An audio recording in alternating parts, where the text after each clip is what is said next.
for the 2023 General Assembly. Madam Secretary, please call the roll. Senator Boswell. Here.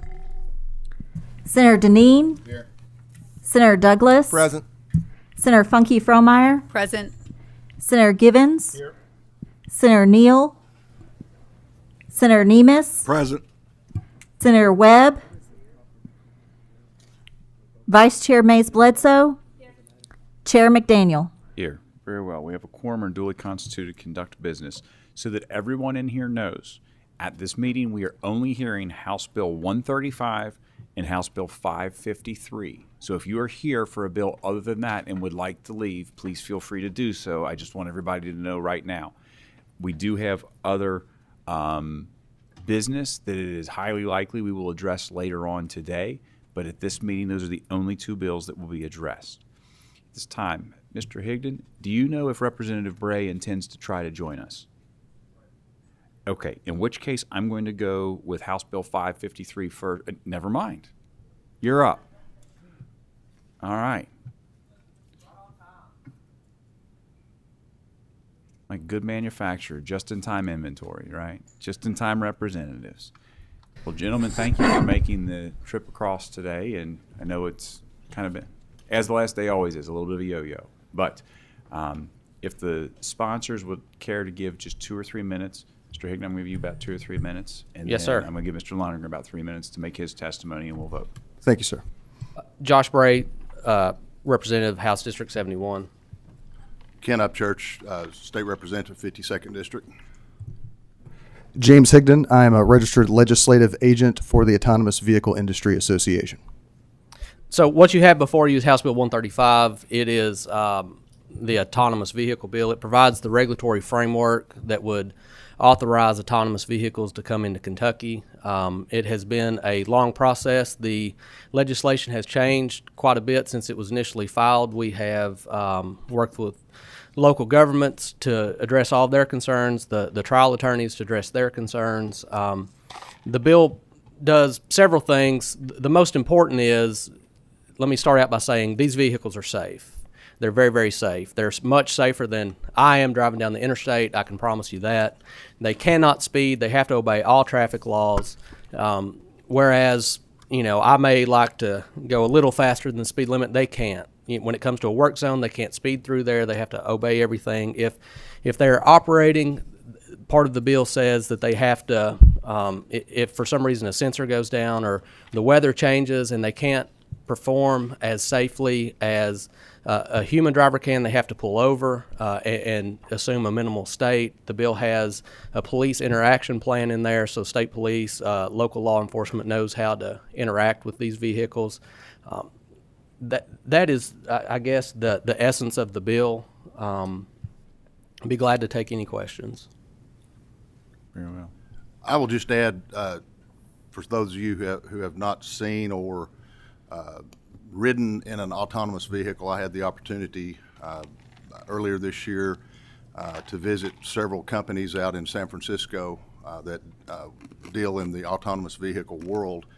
The technology on these vehicles is something that is just, I think, out of this world. They have radar, LiDAR, cameras all over the vehicle, thermal imaging, facial recognition, and so the technology is just something that, as far as the safety, you hear a lot of, I think there's been some concerns over the safety of it, but the backup that each one of these systems have that will shut down the vehicle if one of them goes bad, I think is outstanding. We'll be happy to answer any questions that there might be. And I would like to say that, you know, this isn't a new concept. It's been adopted. This piece of legislation has been adopted through 19 states. So we're hoping to get Kentucky kind of on the forefront of this so that we can see the investment, see the infrastructure investment that's going to come with this, because Kentucky's the perfect testing ground. We have hills, we have straight stretches, we have major travel corridors, we have urban environments, rural environments, we have 4 seasons. We are perfectly positioned to take advantage of this. And you know, it's not been an issue in Texas and California, Arizona, in these other states, and we just feel like it's the time to bring these here because whether we like it or not, they're coming sooner or later. And by putting Kentucky in the forefront, of this conversation, we're positioning ourselves to take advantage of it. Very good. Thank you, gentlemen. Mr. Higdon, give us 1 or 2 minutes, and then we're going to let Mr. Lonergan come up. Gladly. Thank you, Mr. Chairman. They did a great job of explaining the bill. And I may try to head off what some concerns that we've heard, and they're valid concerns, that you pass this legislation and then all of a sudden July 1 of 2023, we have a fleet of autonomous vehicles just roaming the Commonwealth. That couldn't be further from the truth. This legislation is a model, once again, adopted in now 20 states, now that Mississippi has passed it, that simply allows a Kentucky company that sees fit to outfit a part of their fleet to utilize an autonomous vehicle as part of that. And by practice, not strictly by statute, but by practice, any entity that is operating an autonomous vehicle in a jurisdiction must define the map, the geofenced area in which they operate. They must do their own mapping. They're not simply connecting to an Apple map or a Google map. They have safety riders in the vehicle that remain until that vehicle is ready to be deployed. For instance, in Arkansas, where this is certainly part of Walmart's supply chain issue, they had a rider in the vehicle for 25 months. It didn't need to be prescribed in statute, but it ensured the safety of the vehicle and the safety of the folks in that community. And that plays out in state after state where this is deployed. So I sincerely appreciate your all's time. In the interest of time, I'll pull back and certainly make myself available for any questions. Thank you. Very well. We do have a couple of questions, so why don't you guys hang tight real quick. We'll get through these questions, and if there's more, we'll get them after Mr. Lundgren's testimony, okay? Senator Funky Fromeyer. So as we're looking at a level 4 or a level 5 is being referred to in this bill, can you describe a little more specifically what's a level 4 and level 5? And then imagine for a second that vehicle comes upon the 3 or 4 deer that we see most mornings, most evenings throughout our roads in Kentucky. How does this level 4 or level 5 vehicle react and respond? Thank you, Senator. That's an excellent question. The engineering standard identified in the bill is an internationally recognized Society of Automotive Engineers standard. My apologies. And it's commonly understood. So it's maybe best to compare level 4 versus what you may have in your own automobile. Lane assist. These would be kind of a level 2 technology. Not to speak about any other technology currently on the road, but the owner of Twitter has a very high-profile vehicle that has an advanced driver assistance system. That too is a level 2 system. So when we're talking about a level 4 system, this is next level, both by definition, but also in practice. The vehicle is designed to operate without a human driver. It may be an aftermarket car that is outfitted with the radar, LiDAR, and cameras that Representative Upchurch mentioned, or it could be a small delivery type vehicle that's never intended to have a human being in that. To answer your second question, this was a fascinating part of our trip to see these in action. The level of engineering is so significant that an AV in California literally understands how pigeons in the road behave relative to an AV in Arizona whose pigeons behave in an entirely different manner. I know that sounds like such a silly example, but I hope it does display the amount of technology and the amount of thoughtfulness that goes into every one of these before they are on the road. And with the example of the deer, these things can perceive them so much better than the human eye can, whereas our headlights have to hit their eyes, so that you've got something to reflect on.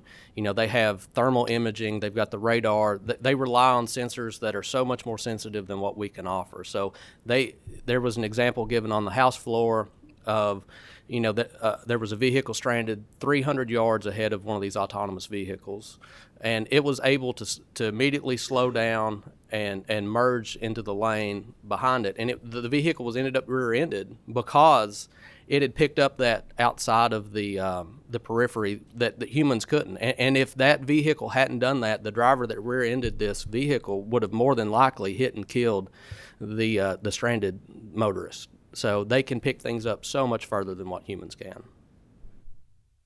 Dr. Douglas. Thank you, Mr. Chairman. Representative Bray, I do. These are very short questions. I think they'll be short answers. Often people, when they talk about when they think about autonomous vehicles, we think about straight line. Could you all spend just a little bit of time telling us about some of the other things that the vehicle can do in terms of simply backing, parking, cornering, and those kinds of things? And then the second question is, could you enlighten us a little bit on how these vehicles will be powered, what power source they'll be using? Another great question. Thank you, Senator. And to be clear, this is a pretty lengthy bill with a lot of new language, and that new language very tightly addresses issues like you referenced. The dynamic driving task is a new term we're going to introduce in statute, and it's a prerequisite before any autonomous vehicle can be on our roadways that it must perform all of those functions, or it is simply not roadworthy in the Commonwealth. As far as your second question, please remind me. I lost my train. How the vehicles are going to be powered. Excellent. So I referenced that in some cases, particularly the robo-taxis, in all likelihood, these will be electric vehicles. That's just a judgment call of the company, whatever technology is available. In the instance of larger trucks, they will continue to use traditional combustible diesel-powered fuel. Thank But you, there's nothing inherent about them that requires that they be any specific fuel type. Senator Givens. Mr. Chairman, thank you. And I want to express my appreciation to Representative Upchurch and Representative Bray. Thank you for bringing this legislation. My understanding is there was an interim committee meeting, hearing, and transportation about this, so this is not a new to Kentucky conversation. This conversation's been ongoing for some period of time. Representative Bray, you used the phrase testing ground here in Kentucky. I have a sense from the conversation in this committee and my limited research on the topic, we're actually more almost of a proving ground than we are a testing ground. A lot of the testing has gone on, and I'm confident that this is the right direction for our Commonwealth, and I'm excited about doing it. The quick question I've got, and I should have maybe mentioned this to the three of you before I even brought it up here in committee, but one of you may know, what % of serious accidents are attributable to human error? Because there's a lot of concern among folks about autonomous vehicles as if they're going to be unsafe or less safe or frightening to not have a driver behind the wheel. Do any of you happen to know the approximate percentage of serious accidents that are driver error? If I may, Senator Givens, yes, and actually one of the companies that are in support of this bill were able to take a representative sample batch of accidents. We're able to kind of do a look back period at those and identify what percentage of these accidents, and they could be fatality accidents, they could be low speed accidents, were attributable specifically to human error. It's 93%. And when we talk about safety, it's a good opportunity to remind everybody, and I don't want to be an alarmist by any stretch, but our roads are currently unsafe. There were 40,000 traffic fatalities in the U.S. in 2021. It looks like that will increase in 2022. And there are 3 Kentuckians a day dying on our highways before the adoption of the first autonomous vehicle in the Commonwealth. So it's an excellent question. I do hope we take the opportunity to remember the baseline here is not a completely safe roadways, void of human failure. Thank you. Very good. All right. Senator Neal. Thank you. Thank you, Mr. Chairman.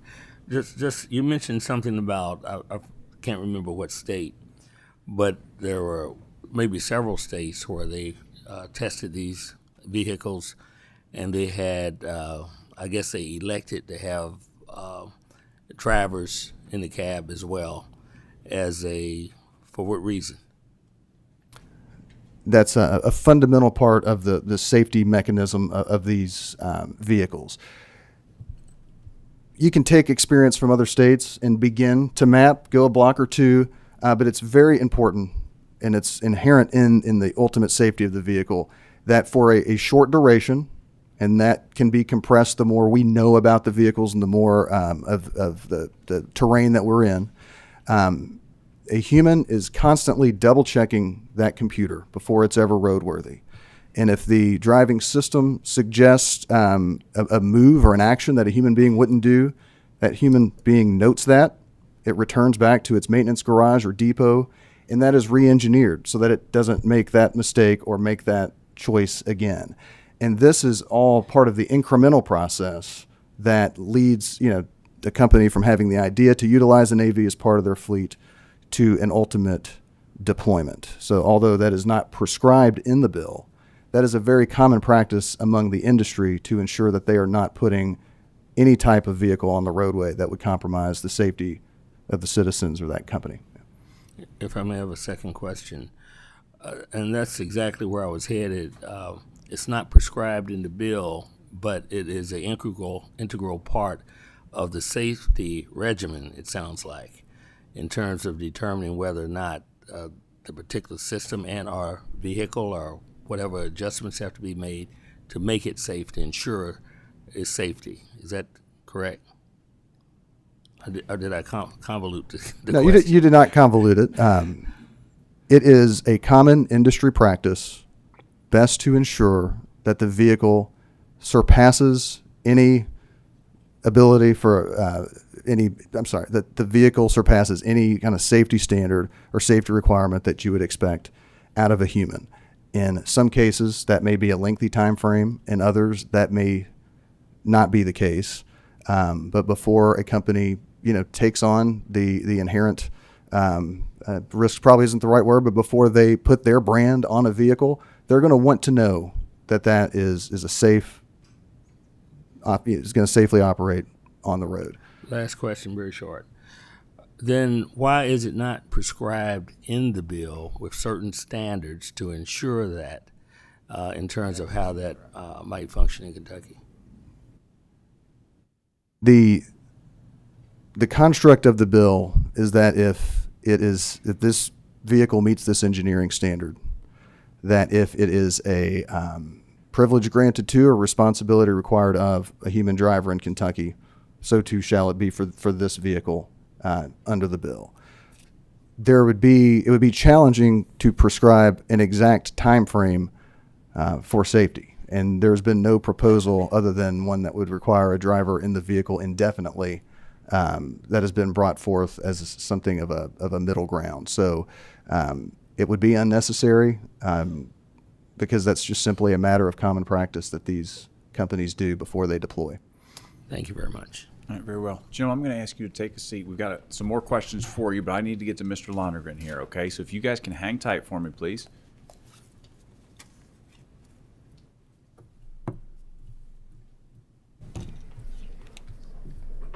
Yes, sir. Morning, Mr. Chairman, members of the committee. Thanks for having me today. Bill Lonergan, President of Kentucky State AFL-CIO. As you all know, House Bill 135 was heard in the Senate Standing Committee on Transportation on March 15th, where it failed to get enough votes for passage to the Senate floor. Now, on the second to the last day of the session, House Bill 135 has been resurrected as if the Transportation Committee hearing and vote never took place. And now it's in the committee for another vote, even though there are no appropriations contained anywhere in House Bill 135. This represents a perversion of the process and calls into question the motivations of the proponents who have come in with this massive bill and provided no substantive studies or research to prove their claims and the purported magnificent safety record of this technology. All that we have asked for was to take into consideration the significant impacts the introduction of this emerging technology would have on our streets, roads, and highways, and to also consider an outcome envisioned in this technology and a subject that is the focus of many conversations and legislation: jobs.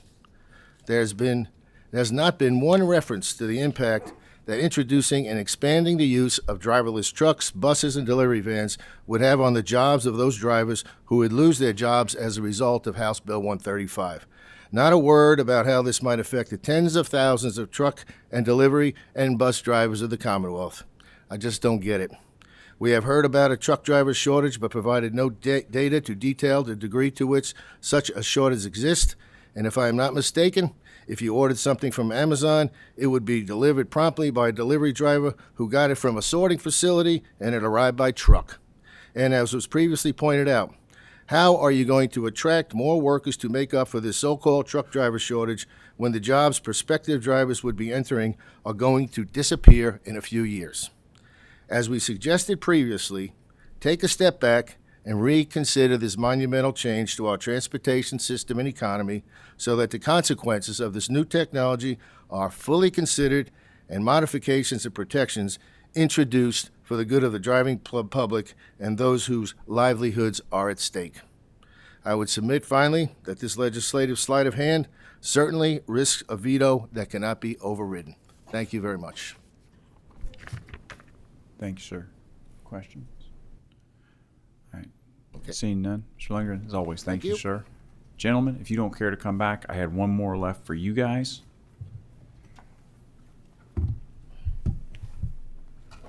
Senator Funky Fromeyer.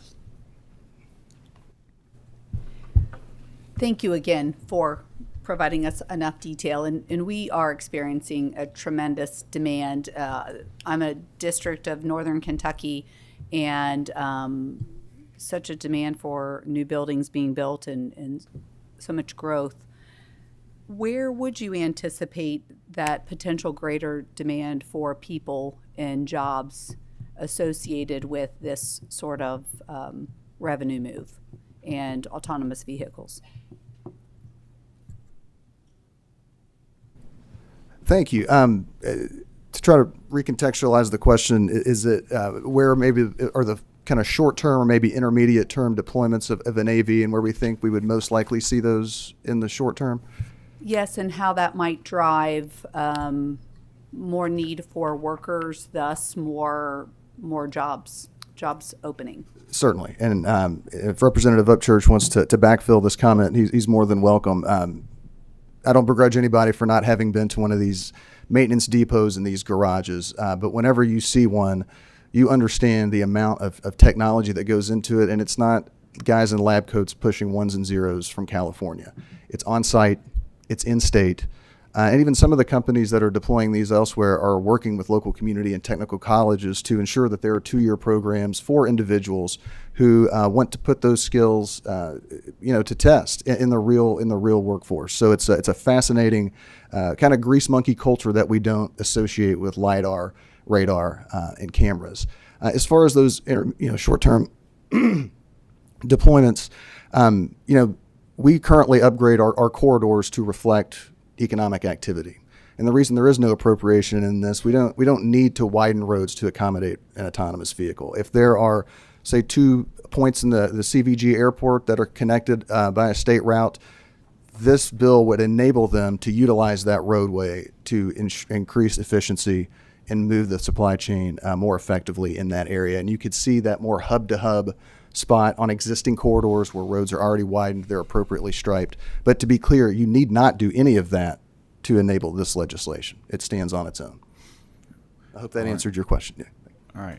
I don't think we had any more from the committee. Since we had some new testimony, Mr. Lundgren, do you want to finish out any rebuttal to anything you heard just then? All right. Any questions for the proponents or the opponents? All right. Seeing none, Madam Secretary, please. Yeah, I'd like a motion on the bill from Senator Givens. Do I have a second? Second from Senator Mays Bledsoe. Madam Secretary, please call the roll. Senator Boswell, I'd like to explain my vote. Cast your vote and explain, sir. My vote is yes, because I think the bill needs to come out of the committee. When I first heard about this, I thought this was kind of crazy. But you know what? I thought the same thing in like 1985 when I got a cell phone to put in my car. Technology is advancing, and we're going to get left behind if we don't watch it. So I continue to be concerned about the safety, but I think the bill needs to pass through this committee. Yes. Senator Deneen. Aye. Senator Douglas. Aye. Senator Funky Fromeyer. Aye. Senator Givens. Aye. Senator Mays Bledsoe. Senator Neal. I'd like to explain my past vote. Yes, sir. Please explain. In the exchange that I just had with the presenter, I would like to look deeper into this question of safety, and perhaps I can have a sidebar with you so I can fully understand it. I'm not sure whether what you reported would suggest to me that there aren't ways of ensuring a higher level of standard of safety that includes human being in that situation. I'd like to know more about that. I pass. Senator Nemes. Senator Webb. Chair McDaniel. Aye. There being 7 aye votes, no nay votes, and 1 pass vote, the measure passes with favorable. I'm sorry, 2 nay votes. I apologize. You'd think 2 slashes on the thing I would be able to add, but it's the end of session. So, all right, gentlemen, measure passes with favorable expression. Gentlemen, all of you, thank you for your testimony today. Thank you. We appreciate it. All right, next up, we have House Bill 553. I'm going to testify to this from the rostrum. We do have a Senate committee substitute at this point in time. It has been distributed. At this time, the chair will entertain a motion on the committee substitute. I make a motion. By Senator Funky Second. Fromeyer, do it. Second by Dr. Douglas. All those in favor signify by saying aye. Aye. The opposed, like sign. The ayes have it. Very well. So, in the committee substitute, the first section addresses some courthouse issues related to construction we have going on right now. And in essence, what we have done, the dollar figures, the way they work out is we provide for the increased costs of financing related to those courthouses. For those courthouses that had requested additional square feet, we put in there the ability for them to achieve that so long as they can keep their construction costs at $575 per square foot on those courthouses. Moving along, the Hardin County Courthouse is in need of additional monies for their HVAC project. That money is appropriated in here for $3 million from the Administrative Office of the Courts. However, we do specify, and I want to be very, very clear, pursuant to KRS Chapter 26A, Hardin County shall accept title to the facility within 6 months of notification by the Administrative Office of the Courts of the completion of the project. And it is the intent of the General Assembly to ensure that that transfer does occur. Further, there was a jail grant that was due to lapse related to communications between jails and the courthouses. That is extended for 1 more year. Moving along, the city of Barberville. Previously, this is on page 5, language had allowed for renovations to the Barberville City Hall. The language is changed to construction from renovation. Moving on over to page 7 for the parks, the administration has informed us of some emergency repairs necessary at both Jenny Wiley and Lake Barkley. Appropriation from the previously authorized amounts for the renovation of the state parks is pulled out in the amount of $7.5 and $5.5 million apiece for those. The Board of Respiratory Care as well as Social Work were in need of additional restricted fund authorization to effectuate some raises and things. That is granted in Section 6 and 7. In Section 8, there is a recalculation of the SEEK formula at the beginning of the 2022-2023 school year, which the attendance data will be utilized in that, but also no school district shall receive less than the exact final amount that had previously been calculated. So this will allow for the growth therein. But I do want to be very, very clear that the SEEK formula is due to reset for the next school year. It is the intention of the General Assembly that the SEEK formula will reset in the next school year. So everybody needs to be making their plans as appropriate for that. Those are the provisions of this bill in its entirety. Are there any questions from the members of the committee? We have a motion by Senator Webb, a second by Senator Mays. Bledsoe. Madam Secretary, please call the roll. Senator Boswell. Aye. Senator Deneen. Senator Douglas. Aye. Senator Funky Fromeyer. Senator Givens. Aye. Senator Mays Bledsoe. Senator Neal. Senator Nemus. Senator Webb. Chair McDaniel. Aye. There being 10 aye votes, no nay votes, the measure passes with favorable expression.